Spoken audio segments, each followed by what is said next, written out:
தீயவா நீ என் தூயவா. அத்தியாயம் 29. தீயவன் முதல்வராக பதவியேற்ற காட்சி டிவியில் ஓடிக்கொண்டிருக்க, தன் மடியில் மகளை உட்கார வைத்து சாப்பாட்டை அள்ளி கொடுத்து கொண்டிருந்த பல்ராம் தன் நண்பன் பதவி பிரமாணம் எடுப்பதை கண் நிறைந்த மகிழ்ச்சியோடு பார்த்து கொண்டிருந்தான். என்ன பழைய முதல்வரே, புதிய முதல்வரை கண் பூக்க பார்த்துட்டு இருக்கீங்க போல என்று பிரியதர்ஷினியோ சமையலறையிலிருந்து வர, அவளை இழுத்து தன் இன்னொரு தொடையில் உட்கார வைத்த பல்ராமோ, இது எப்படா நடக்கும், நாம கொஞ்சம் ஃப்ரீயா மூச்சு விடலாம்னு எத்தனை நாள் யோசிச்சுக்கிட்டே இருந்தேன் தெரியுமா. அப்பாடா, என்னை பிடிச்ச பீடை நேத்தோட ஒளிஞ்சதுங்கிற மாதிரி இந்த முதல்வர் பதவியிலிருந்து எப்போ ரிலீஸ் ஆனேனோ அப்பதான் எனக்கு மூச்சு விட்ட மாதிரி ஃபீல் ஆகுது பிரியா என்று தன் மனைவியை இறுகி கட்டி அணைத்தான். ஆஹா, ஐயாவுக்கு இளம திரும்புதோ, ஒரு புள்ள இருக்கு விடுங்க என்று முழங்கையால் பிரியா அவனை இடிக்க, அறக்க பறக்க கல்யாணத்தை பண்ணி அறக்க பறக்க புள்ளைய பெற்று என் பொண்டாட்டி முகத்தை கூட ஒழுங்கா பார்க்க முடியாம, புள்ள என்ன பண்ணுது பொண்டாட்டி என்ன பண்றான்னு திரும்பி பார்க்க முடியாம அந்த பதவி பின்னாடியே நான் ஓடின ஓட்டம் எனக்கு தான் தெரியும். வேண்டாம்டா விட்டுருங்க வலிக்குதுன்னு கதற முடியாம, அதை வச்சுக்கவும் முடியாம, தூக்கி தூர போடவும் முடியாம நான் பட்ட அவஸ்தை இருக்கே அவஸ்தை என்று பல்ராமு சிரிக்க, உண்மையாகவே உங்களுக்கு அந்த பதவியிலிருந்து இறங்குனது வருத்தம் இல்லையா? இப்பதான் உண்மையாவே ஹாப்பியா இருக்கேன் பிரியா. குருவி தலையில பனங்காய் மாதிரி அந்த பதவி என்னை அமுக்கிடுச்சு. எனக்கு பதவி பணம் இதெல்லாம் எப்பவுமே தேவைப்பட்டதில்ல. நண்பனுக்கு நல்ல நண்பனா இருக்கணும், மனைவிக்கு நல்ல புருஷனா இருக்கணும், பிள்ளைக்கு நல்ல தகப்பனா இருக்கணும், இவ்வளவுதான் என் ஆசையெல்லாம். என்னை கொண்டு போய் அங்க இழுத்து விட்டு வேடிக்கை பார்த்துட்டாங்க. உன் அப்பா நம்பி தந்ததுனால என்னால் அதை உதாசீனமும் படுத்த முடியல. அதை விடவும் என் நன்மை ஆசைப்பட்ட ஒரு இடத்த நான் அபகரிச்சுட்டேன் அப்படிங்கிற ஒரு குற்ற உணர்ச்சி என்னை கொல்லாம கொன்னுடுச்சு பிரியா. நீங்க தானே சொன்னீங்க அவர் இந்த முதல்வர் பதவிக்கு தகுதியற்றவர், தான் சொந்த பிள்ளைக்கு நல்லது செய்யாத ஒருத்தர் யாரோட பிள்ளைக்கோ யாருக்கோ எப்படி அந்த பதவியிலிருந்து நல்லது செய்வார்னு சொல்லித்தானே துளசி அவருக்கு எதிராக மாற்றி விட்டீங்க நீங்க. பிரியா, இந்த உலகத்துல என் நண்பனை பத்தி அவனோட அம்மாவுக்கு கூட தெரியாது, ஆனா எனக்கு தெரியும்னு மார்த்தட்டி சொல்லுவேன். அன்னைக்கு நான் செஞ்ச செயல் அவனை முதுகுல குத்துனது போல தெரியலாம், பின்ன இல்லையா?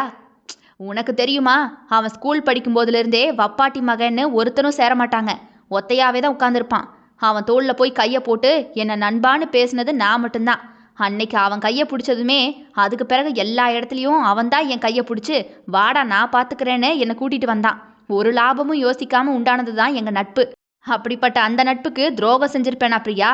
அவள் இல்லை என்பது போல தலையாட்டிட, ஆக்சிடெண்ட்டில் என் அம்மா அப்பா தங்கச்சின்னு ஒரே நாளில் எல்லாத்தையுமே இழந்துட்டு நின்னேன். அப்போ கூட என் நண்பன் இருக்கான்னு ஒரு தைரியத்தை கொடுத்தான். அவனுக்கு நான் எதுவுமே கொடுக்கல பிரியா, நான் ஏதாவது செய்யணும்ல என்று கணவனை ஆமோதிப்பதாக பார்த்தாள். அவன் பிறந்ததிலிருந்து அவனுக்குள்ள ஒரு அணைக்க முடியாத நெருப்பு, வலி, பாரம். அதுக்காக அவன் தேர்ந்தெடுத்தது தான் இந்த அரசியல். ஆனால் அரசியல் அவன் தனிப்பட்ட வாழ்க்கையை சீரமைக்காது, அவனுக்கான தனிப்பட்ட சந்தோஷத்தை கொடுக்காது, அவனுக்கான மன நிம்மதியை அந்த பதவியால் பணத்தால் கொடுக்க முடியாதுன்னு அவன்கிட்ட எத்தனையோ தடவை சொல்லியிருக்கேன். ஆனால் அவனுக்கு அது புரியவே இல்லை பிரியா. ஓ, பதவி இருந்தா எல்லாரும் பயப்படுவாங்க, முதல்வராக இருந்தா எல்லாரும் அவனுக்கு கையை கட்டி நிற்பாங்க, யாரும் இனி அவனை ஒரு சொல்ல மாட்டாங்கன்னு நினைக்கிறானே தவிர, இதுவரைக்கும் அனுபவிக்கவே செய்யாத ஒரு உலகம், இதுவரைக்கும் சிரிக்கவே செய்யாத அவன் உதடு சிரிக்கணும். அதை தவிர இதுவரைக்கும் அனுபவிக்கவே செய்யாத ஒரு சந்தோஷத்தை அனுபவிக்கணும். அவன் குடும்பம், வாழ்க்கை, குழந்தைன்னு அவனுக்குன்னு ஒரு அழகான தோட்டத்தை உருவாக்கணும்னு தீயவன் நினைக்கவே இல்லை பிரியா. உண்மைதான். துளசி அவன் வாழ்க்கைக்குள்ளே வரும்போது துளசிக்காக வருத்தப்பட்டேன்னா, அப்போ கூட என் நண்பனுக்காக உண்மையாக சந்தோஷப்பட்டேன். எப்படியாவது சந்தோஷம் எது, நிம்மதி எதுன்னு என் நண்பன் உணர்ந்துடணும் அப்படின்னு. அவ கூட வாழும்போது இதுதான் மெய் சந்தோஷம்னு அவனுக்கு புரியணும்னு ரொம்ப ரொம்ப முயற்சி பண்ணேன். ஒவ்வொரு நாளும் வேண்டிப்பேன் தெரியுமா. அவளால் கூட அவனை மாற்ற முடியல பிரியா. குழந்தை உண்டாகும்போது இந்த குழந்தை அவனை மாற்றிடணும்னு நினச்சேன். என்னதான் முரட்டு ரத்தமாக இருந்தாலும் அந்த குழந்தையோட முகம் என் நண்பனை கண்டிப்பாக மாற்றும்னு தப்பு கணக்கு போட்டு அந்த நாளுக்காக காத்திருந்தேன். ஆனா எவளுக்கோ புள்ள பிறந்தா எனக்கு என்னன்னு கேட்டான் பாரு. அந்த குழந்தைய தொட்டு பார்க்க கூட விரும்பல பாரு. அந்த பச்சை குழந்தைய மனசாட்சியே இல்லாம வெளியே அனுப்புனான் பாரு.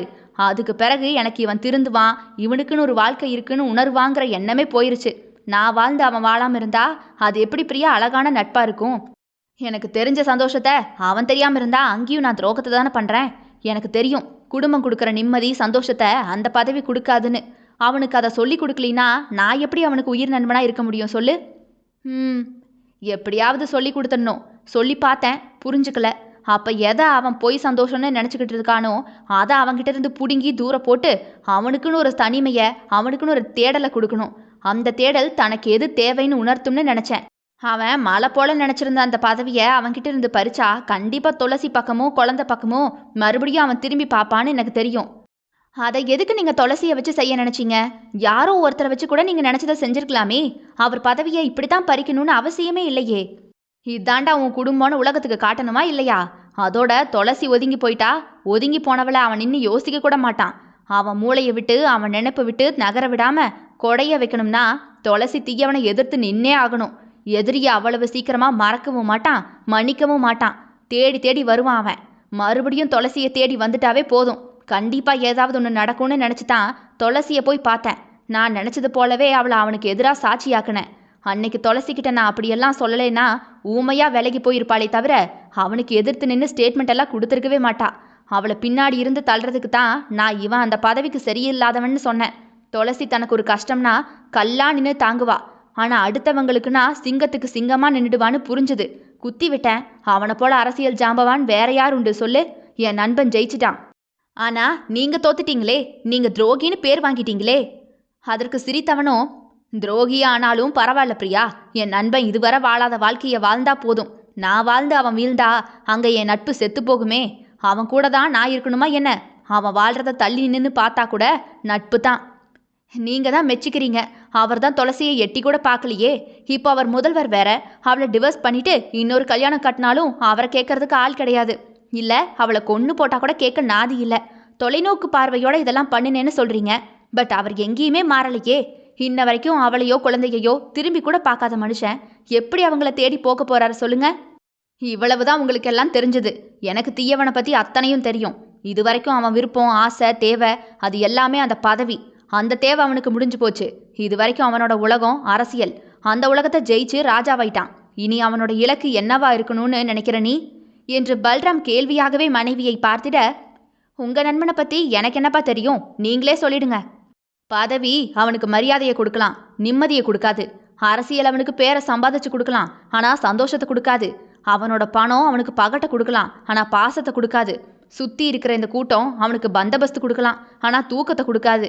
தன்னை சுற்றி இத்தனை பேர் இருந்தும் அவன் தனி மரம்.